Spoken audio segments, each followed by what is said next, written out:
All right, here we are. Contractor Commute. So last time we talked, we really started talking through a 5-step process for sales, the sales process of selling jobs. And we talked through the first 3 last week about qualifying leads as step 1. So qualify, is this a job you do want? Yep. Number 2, scope, defining what all needs to be done. Yep. 3, getting accurate measurements and dialing in what exactly you're going to be doing. So the next 2 steps we're going to talk about today, step 4 is estimate your costs. And step 5 is present. So putting an actual estimate together. And then 5, working on what does your proposal or presentation look like back to that customer. So let's get into it. So if we talk through the estimate your cost part of this deal, what are some things that come to mind to you as important parts of estimating? Yeah, so we define the where before in scoping. We define the what, kind of the items. We define the quantity, the how many.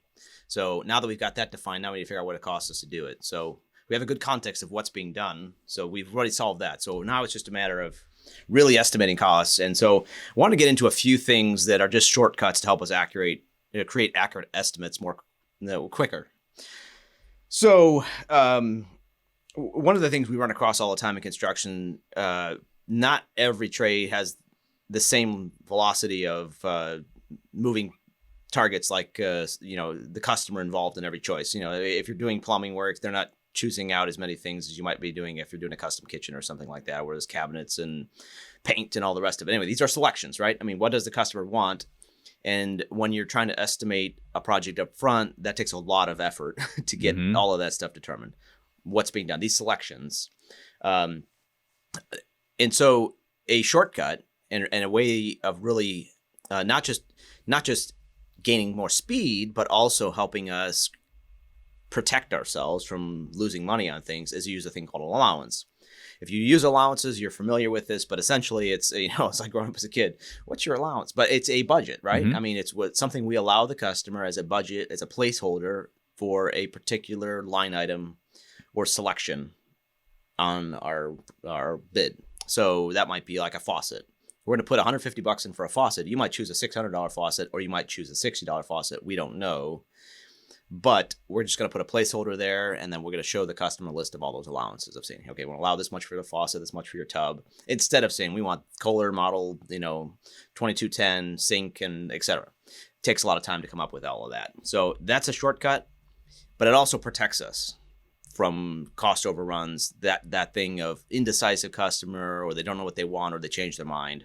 We're going to say, well, you can spend how much ever you want to do on that. It doesn't really matter. But we allowed $150. We'll reconcile to the actual costs at the end of it. Yeah, when you have like a specific thing that you put in, if you go over cost, they're looking at you saying, hey, you ran prices. This is higher than you said it was going to cost. But the allowance is a way to say, hey, I'm going to give you a range. And if you go over that range or you go above average on that, then the price is going up and the customer feels the ownership for that. Like, yeah, my price went higher, but it's because I wanted a $600 faucet. Right. As opposed to this guy, hosed me by underquoting. Right. Yeah. So they know, hey, I got to stay in this range. And if their taste is what causes that price to go higher, which often is the case. Yep. It also, you set them up for that, knowing like, here's an allowance that you have for this. If you go over, just understand the price is going to go up. Yeah. And the opposite of this would be to give somebody a price of saying, build, let's say we're doing a bathroom remodel, and we're going to say, okay, put in a vanity, these are the faucets. You're giving somebody an estimate on something that's not defined. Because unless you put the model number and finishes and all the rest of it, you don't know what that's going to cost you. So why take that risk on? Right. When it's going to change anyway. Yeah. So use allowances. Yeah. I mean, and the estimate is where a lot of guys win or lose in this 100%. space. There's a lot of things that you can make errors on that won't kill you, but not getting the estimate process right is the thing that will absolutely cost you money if you don't have it dialed in. And so knowing when you can be ultra specific and know the exact thing you're doing, the exact cost versus when an allowance comes in.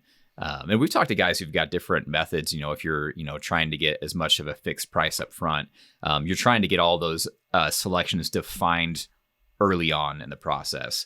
So you're not doing allowances. So you know the exact price is going to be. But that process of getting the customer to make every single decision on what exact finishes they want can take a lot of time. Right. So it's you really might not just, even win that job. right. I mean, why put that time and effort into it? Now, there is a situation where some of the people that we've worked with on projects, and this was somewhat a lot of jobs I did myself. We also had another process as opposed to an allowance where we charge the customer up front for a design fee. And it's something where you're saying, let's go ahead and nail all that stuff down up front. And we will come to, we'll have plans, we'll have a whole list of selections, and all that stuff will get nailed down ahead of time. And that can work, but you got to charge for it. It's not a free service. Yeah. So if it's a free quote, and you got something that's not defined, say, hey, I got a placeholder for you. It's a fixed price saying it's $300 for that. But if it's 6 or if it's 1, it doesn't matter. And it gives them some agency in it too, right? As you pointed out. Yeah. They want to go over. The other shortcut in this whole process, or really gaining efficiency in the estimating workflow, is using our vendors. These guys are experts. All they do a lot of times, if you're working with your supplier, they're working with contractors like ourselves in that space where they're going to be saying, they know their catalogs, they know the pricing, they know how these assemblies all go together. And so to be able to leverage them for either specifications or putting together costs on a list of materials, for example, you need a quote on a lumber package. Your lumber supplier likely has the expertise on their team to be able to put that together for you, get a complete list of materials, get a list of pricing for you. And so it saves an incredible amount of time. So leveraging vendors is really important in this process as well. They can also help us avoid pitfalls of missing things or you forgot this. You got to double check them because they can miss things too. But nonetheless, I found some guys really awesome in that space when Charles, I need this, and he was all over it. It's phenomenal. Yeah. And I think it's I'm a big fan of knowing who the expert is and then just maintaining that relationship so they can continue to be the expert and you just have a good relationship with someone who really knows their stuff. Because I found as I age, my brain can only hold so much. I can't be the expert in everything, I can't retain everything, but if I can maintain great relationships with people who do know and are people who will pick up the phone for me and help me with stuff, that can go a long way. Sometimes you pay a little bit more to keep that relationship with somebody, but I think the value adds there. Yep. I had a conversation with one of our suppliers in Springfield here, and remember we're talking about pricing, and they're like, we don't really even try to. They spent no effort whatsoever to try to be competitive with a box store or Nationwide company or anything like that. They're like, we're selling something more than just material. We're selling something on top of that because they're a small outfit. They've got overhead to cover, but they're providing a valuable service as part of that. And if you don't appreciate that, if you're just looking price, then you're doing it all yourself. Yep. So, and if that's what matters to you and you can have the process, you can sort out what you need and it's simple enough and you just price is all that matters, that's all you need. Yeah. Like any business, including this one, some people compete on price, some compete on value. Yeah. And, you got to figure out what's your lane, and I think people who are comfortable with a higher price know, hey, I'm bringing value beyond that. So let's go to, you mentioned markups and overhead from the supply house, but that's something that you also need to work on if you're in this space, the construction space. Let's talk about markups. I know we've done a previous episode on just talking about markup and margin and the difference between the two and how they function. But when you're actually putting together your estimate, so you've got your selections or allowances, let's talk about markups. So that's a critical part of building an estimate and understanding what the price should be. What are some things people should be thinking about when they talk about markups? So a markup is really to cover a cost that's more or less not a hard cost. And when we talk about hard cost, we're talking about all the tangible things you see. These are the material components. This is the cost of labor to do something. And it's also the most visible thing to the customer. They see your technician, your carpenter, or whoever's coming to the job site do work on a specific time schedule. They have a general sense of what that guy takes home as a paycheck. Just based off of, nation averages, everything, what's a fair wage to a guy? Well, he makes $40 an hour. Well, that sounds about right, or whatever it is. Those are the very visible things the customer sees. And it's also the thing that it's very easy for us to just focus on as well. But then there's the aspect of running a business. And then there's all of the things that go behind, really go into making something happen. There's behind the scenes things, all of the different changes that happen on a project. If someone says, I want that selection or that selection, and the conversation about what do you think? I mean, that was a question I got all the time from people that would, I remember this one lady, well, Ben, what do you think? And I was like, it really doesn't matter at all what I think about. It's your kitchen. Yeah, right. Do you like the ash or do you like the oak? Yeah. Like, yeah. But anyway, but nonetheless, I like getting this job done so I can get paid and move on to the next ones. And it was a way for her to, to be friendly about it. I don't want to be critical of that, but nonetheless, that's a weight on my time. Yeah. When I'm saying, well, if you look at the ash, these are the benefits. If you're looking at the knotty alder, it's a little bit of a softer wood, so it's a little more prone to, depending on the use case, what do you need? And you work through the whole thing and you try to explain to them, well, I'm going to spend a half an hour discussion. And that's your expertise. Right. Because they know nothing about cabinets. Because that's not their thing, but they're getting your expertise, and I think it's, being understanding that there should be a charge for that. Yeah. I can't call up a lawyer, an accountant, a doctor, and just have them answer the phone and they went to years of school to know what they know and to be experts in what they do. And they just give it away for free. Well, no, it costs them something to gain that expertise, just like it costs you to understand the difference between ash and knotty alder. Right. And so when they're prying and pulling on your expertise, it took you years to accumulate. You shouldn't bat an eye at thinking that, this is a charge and this is something that I really should be charging for. Or it's factored at a minimum. It's factored somewhere into the cost of doing business, right? Because if you have an estimator that's out there and you pay him a salary and all of the cost of having an estimator on your team, the labor burden, his insurance, the taxes, everything else, a place for him to work, that costs somebody. Somebody's paying for that. Yeah. So I think it's even like, if you just basic concepts of paying for materials, if you don't mark up materials at all, and let's say, hey, like I'm just passing the cost along to the customer, because we've talked to guys who don't mark up materials. Yeah. And it's like, well, I want to be fair price. And we'll talk about more of that in a second here.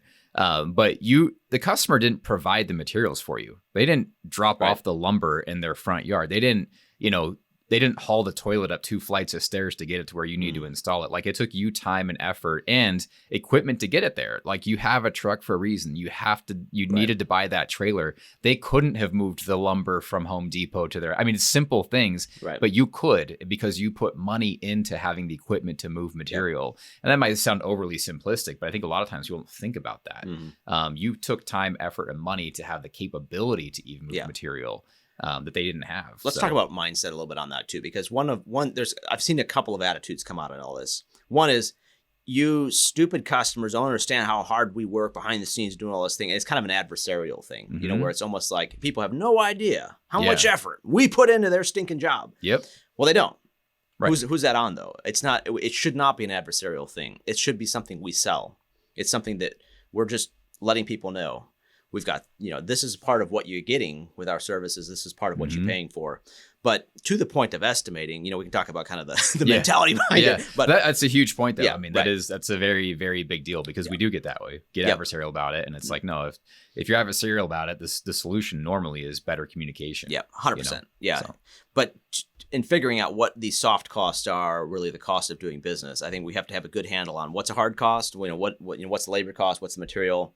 We got that all figured out. We have these placeholders, allowances when we don't know what the materials or selections are going to cost. So we have a good idea on hard costs. If you got that nailed, which I think most guys and our as listeners are going to know how to get their hard costs. They're good at that. The other thing it's a variable. The overhead's going to go up. It's going to go down. And you really have to factor in some budgets in your overhead as well for replacing that truck. It's going to wear out. There needs maintenance. So you almost all of those things need to be line items on overhead as well, because that's a cost of doing business as well. The tools that you operate, they're gonna wear out. They need to be replaced eventually.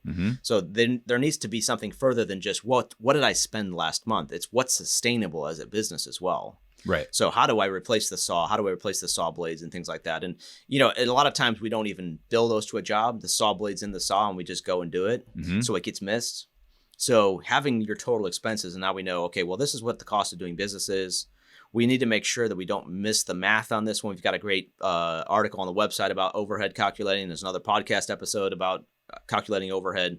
But nonetheless, getting that right, essential. This is it's a rookie mistake that so many people have made. I've made it. Run into a job saying, okay, well, how much could that cost me? Well, I got $5,000 in my hard costs, and I'll, what's fair? I add another 10%. No, I can't do it that way. Fair does not apply to costs. If your cost is 30% of a project for all the costs of doing business. Well, fair is to cover the 30%. Right. You're not making money at that point. Right. No, that's just zero. Yeah. Fair comes down to, well, what do I make on top of that? Correct. What's my profit margin? Yeah. Yeah. So if you think about it, I mean, and this is maybe a simple way of saying it, but is it a simple way of saying it is margin is what gets me to break even? Yes. 100%. Okay. Yeah. So everything that gets you to zero. Yeah.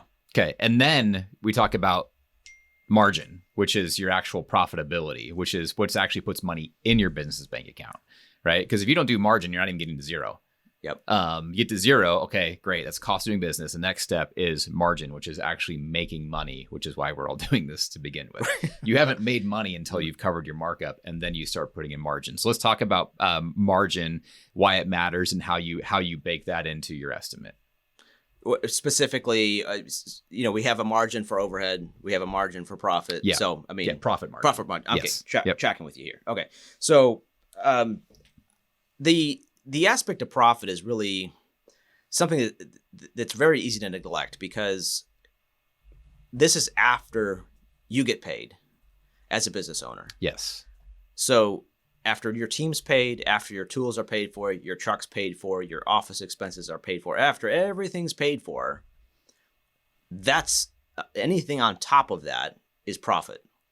So that's easy to miss, because a lot of times we can just say, well, I'll take the profit home and that's my salary. No. Yeah. Everybody's paid, and what profit provides you is the bandwidth to grow as a business or to meet the objectives for why you are in business. So there's a couple of paths here. One is to take the profit and reinvest it and grow your business. The other is to take the profit and use it for yourself, invest it. Mm-hmm. That's your retirement. That's your, and that's also the margin you need for when things aren't going exactly as expected. Yeah. Yeah. And I think that's, sometimes I think guys think, well, profit margin is what I get paid. And, that's a no. And I think, my brain oversimplifies things sometimes, but like, I think about if you have two bank accounts, right? Like you have, if I'm Drew and I own Drew's Construction. Are you Drew? I am Drew, right? That's a big if, yeah. right? Yeah. But like if I work in my business, and so I am out. And so when Drew gets my paychecks, that's not profit. That is the cost of doing business. Yep. I'm getting paid for my time. Yep. Okay. That is not your profit margin. That's you just getting paid for what you do. 100%. Profit is Drew's business, which is a separate bank account, a separate entity. Yep. It has to be a separate bucket in my mind. A profit is going into Drew's business account. Yep. And that's not just me getting paid. And that account can go up or down. And I can use that money strategically to grow Drew's business independently of what comes into Drew's personal bank account. Now, whether you want to give yourself a big bonus at the end of the year, or whether you want to use that to save up money to invest in a specific way, that's where profit margin comes in. But I think some people don't delineate, especially when you're new in it, you don't delineate my personal bank account with profit margin for the business. Two separate deals, and you got to be working to drive both. Yep. And any bank knows this. If you ever go for a loan, you're ever trying to get finance anything as a business expense, what's your profit? Mm-hmm. Yeah. Your profit and loss statement. Yeah. So let's talk about, this is more of a mentality question too. So we meet a lot of people who say, well, I just want to charge a fair price, right? So they're building their estimates, and maybe they haven't thought about margin or profit, markup or profit margin, but they're just like, well, I just want to charge a fair price to the customer. And sometimes they're more concerned with that honorability of fair price more than they are actually building a sustainable business that's going to outlive them. So when you talk about, we mentioned it, but fair price is kind of irrelevant as far as what that concept means. It's an admirable thing to want to be fair. That's a noble objective with something that we buy into 100% as well. We want to be fair with people. But I think you can take this too far. And I had this mentality as well. And there's a lot of people that manipulate your fair-minded nature as well. When you're saying, I want to be fair with people, and then somebody comes back to you as a customer, tells you, well, I think this is fair. And you're thinking, well, I want to be fair. It's a manipulation tool, whether or not you want to be manipulated or not. Sometimes when people are looking for a better deal, they don't know what the costs are. But if you know hard costs, you know what the cost of doing business is, and all you're negotiating is how much profit you take home, whether that's 10% or 15%, whether it's 10, 15, 20%, you have the sort of the negotiation space, where the lines are at. And so, and sometimes, if you're buying something Armani, you're expecting a certain price point. I think people build brands around certain price points as well. If you're that company that does really great work, has a great reputation, well, that costs you a lot of money to get. Yeah. And so the profit margin's higher. Right. You know, the costs are higher. Mm-hmm. It's just part of it. And Yeah. you have an expectation as a customer coming to you from that. Is that fair? Are you ripping people off by charging them $50 for something that costs 10? I mean, it's a very subjective, right? It's I mean, very subjective. Yeah. Yeah. We don't know all of the costs that you spent running your business to get to the point where you have a great reputation. Maybe that took 20 years of your life, and now you're charging 20% profit. Is that fair? Yeah. You know what I mean? And what's fair to me may not be fair to you. Yeah, right. And that's okay. It's 100% okay. And I think that's where you got to be okay saying no Yeah. to certain jobs and certain, you know, if they're trying to talk you down all the way down to where your profit margin is now coming close to zero. And now what's fair to them actually is eating into your soft cost of doing business, taking you below zero on what you're making because you're trying to meet their definition of fair. Yep. That's a problem. That's very, very much a problem. So, but in that moment, I think it feels good. You're like, well, it feels honorable. I want to meet this customer where they're at and charge a fair price for it, you know? And that's that subjectivity. You know, feelings are always real and sometimes right. Sometimes in that moment you feel like, well, this is the right thing to do, but hey, that might not be right for the business just to meet that customer's definition of fair when the math says, like, people lie, numbers don't. The math says you're going to lose money by doing that job. Yeah. You know, and even if something goes sideways, I mean, I'm thinking of a situation where you're trying to make something right to a customer too. And if you don't know where you're at with it, you know, something is off and you're saying, you know what, we shouldn't have done that, or there's a mistake. You need to still know where the lines is there, saying, okay, well, I have this profit margin that I can negotiate with, but I'm not going to do it for less than what it cost me to do it. Right. I can't do that. Yeah. I mean, and if something really goes pear-shaped, you know, like you have an insurance policy. Yeah. You know, that's what that's all about. Right. Yeah. Well, let's talk through present. So I think we talked about estimate and getting that right and dialing that in, understanding, you know, allowances and specifications and, you know, what's my margin, what's my profit markup, like all of those things. Like, so we got that dialed in, we've got our number, we know what it is. Now it's time to actually build a presentation and take that to our customer. So talk to me about the importance of, because I could take all my estimate information and write it down on the piece of paper, or even type it up in an email and 5-cent thing, say, here's the price.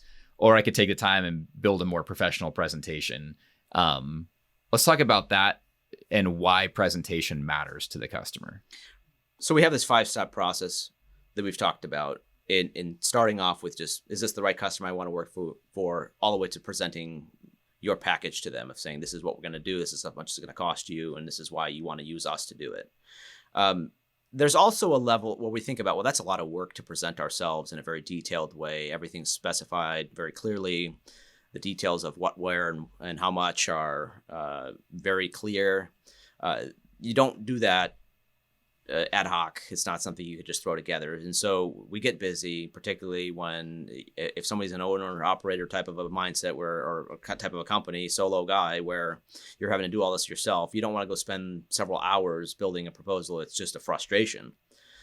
There's a couple of things that come out of that, though, and one of the reasons why you want to still do that or leverage a tool like ConGenius to simplify that process for you is that when that customer receives that proposal, a couple of things come out. One is the professionalism that the care that you have as a business. They realize if you put that much care into presenting your company to me, I can expect that same level of care throughout the project. So you've sold me as a business, but there's also a protection for us in that too, right? As a contractor, if you're putting in, you know, if I'm a contractor putting a proposal out and I put that level of detail in there, when somebody comes back to me and is saying, well, so whatever wasn't clear about the project is now something that come back to me. Well, you didn't tell me that. Well, every bathroom should have that.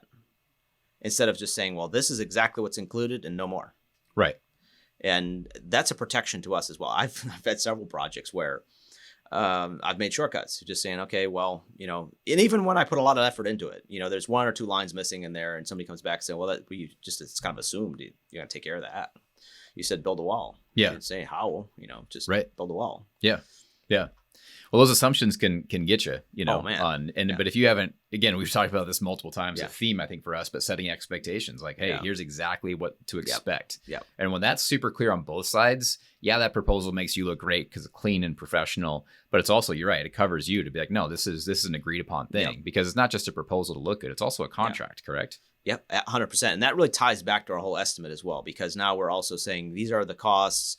And if something changes, so the what of what we're doing, the what of the line item is defined, where it's being done, how much of it's being done, all of that's very clear. And so if something changes from that, we have a source of reference. We say, well, it was 2,000 square feet, not 1,500. So that extra 500 square feet is not included in the price. Right. It's the Walmart checkout system. Nobody's asking you, so, well, you assume you're buying shampoo, you get conditioner. It's like, no, you didn't put it in the basket, you don't get it. Yeah. Yeah. It's yeah, exactly. Yeah. I mean, what fool doesn't get both? Yeah. Right. Right. So it's very clear. So back to to the contract point though, I think it's really important that we do put a little bit of effort into that. Hire a lawyer or use a template from somebody that's been in the space already to make sure that we have some key things covered. One is the timelines. Don't get yourself locked into some, we'll get it done by the end of next week in a contract. But there's a framework of things where it's, saying, okay, if this is the timeline of a project, what to expect is defined there contractually. Mm-hmm. You're not trying to put yourself in a box. This is about protecting you as a contractor, and also giving the customer a framework of going to this document as a reference and saying, okay, well, if the material costs. One of the things I ran across on a project was lumber prices a couple years ago were just going out of control. Mm-hmm. COVID, lumber shortage. We're looking at over double the cost that things were before, and right in the middle of a project. And because of a contractual obligation the customer had, is if the prices increased more than more than 10% of what we bid, they're going to have to pay the difference. We can go back to their bank and say, well, here's the line right here. Right. We can't eat this cost. Yeah. This is a change order. Right. So things like that are important. Yeah. And have it on paper, have it written down, and if all that stuff is assumed or understood or is a handshake on a text message, you're creating a lot of issues for yourself down Payment the line. schedule is the other one to put in there. Exactly. So now we get paid, we square up once a week, we square up every other week, or we get paid at these milestones, very clearly delineated, saying, okay, well, it's right here. You get paid every other Friday. Right. So, Yeah. Setting expectations, again, like knowing, hey, what to expect. You're saving yourself a lot of conflict later. Yeah. I think too, like, sorry. Oh, well. Now, I was going to say, like, just the professionalism too, right? It comes across like you've done this before. Your ducks are in a row. You understand. If I'm the customer, I'm like, okay, this is not their first rodeo. They know what they're doing. I know what to expect. I know exactly what the details are. And it came across in a very clean, professional way. I've had bids from contractors before where it's literally a text message with a number on it, sound good? Question mark. It's like, versus like, the ConGenius product that we put out. It's like a multiple page, full, like high end looking proposal. Like you're trying to win jobs that are tens of thousands of dollars, if not more. This might be, other than the home purchase itself, might be the most expensive thing this customer's ever paid for in their life. Yeah. It needs to look like what you're doing. Yeah.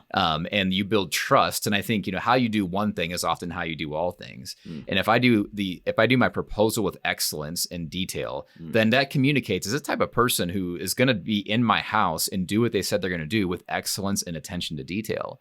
If I'm asking for a $50,000 plus job and what I give you is sloppy, second rate, and lacks a lot of detail, how am I going to, how much detail am I going to put into the trim work around, your new floorboards?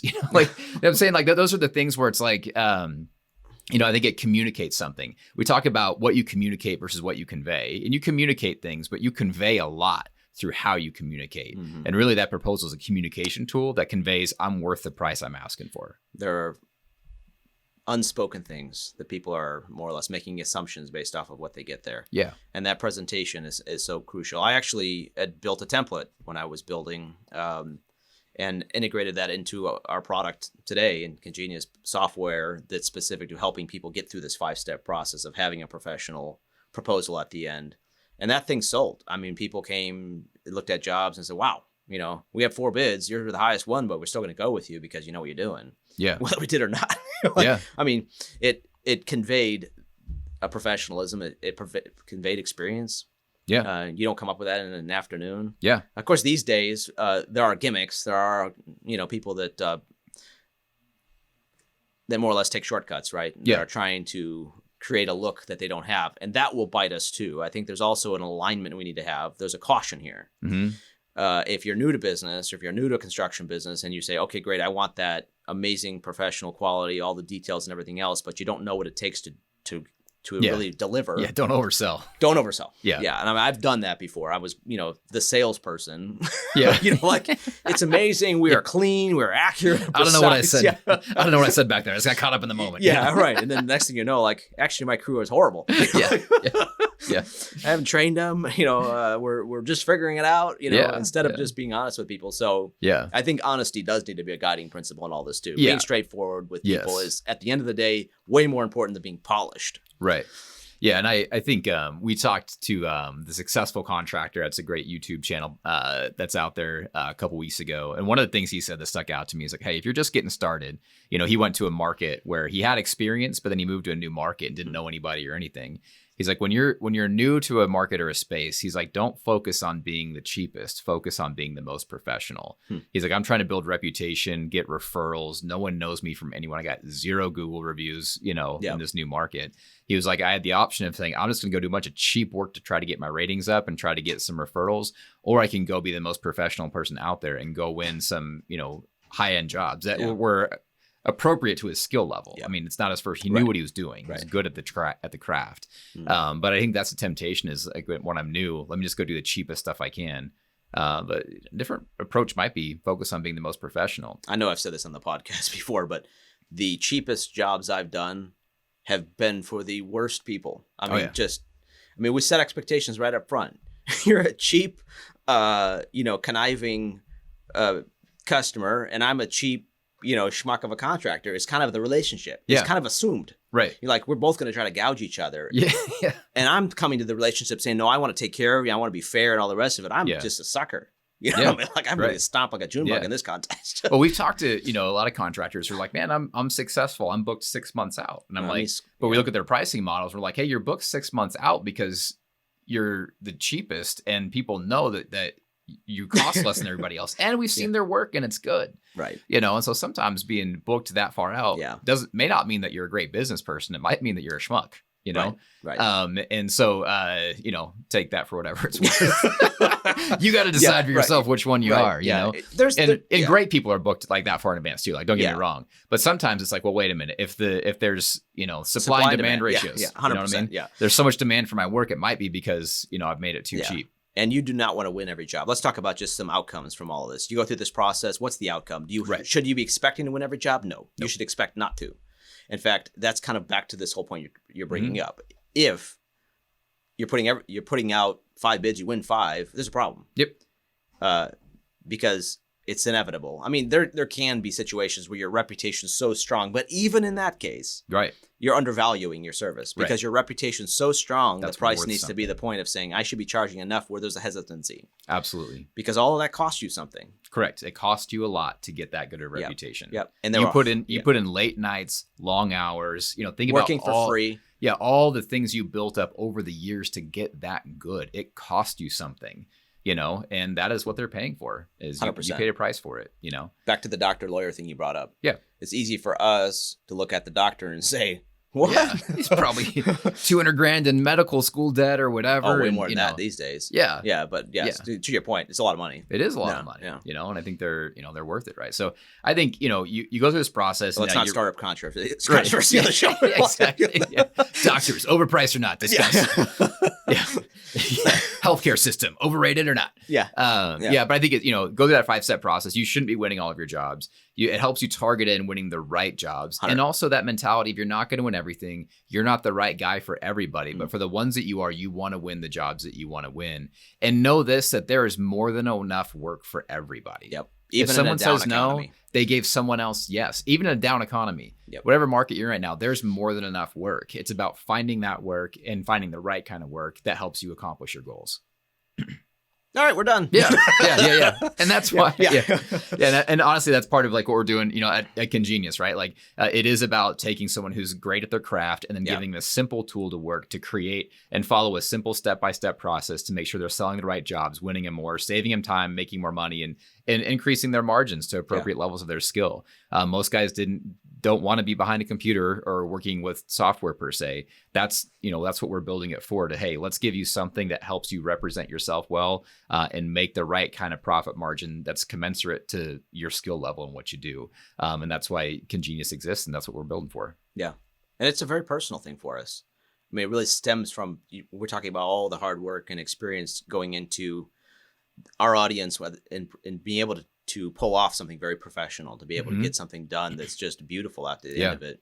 And I think that's kind of really the story behind this as well, of all of those hard experiences lead into say, you know what, we need to develop a solution for this.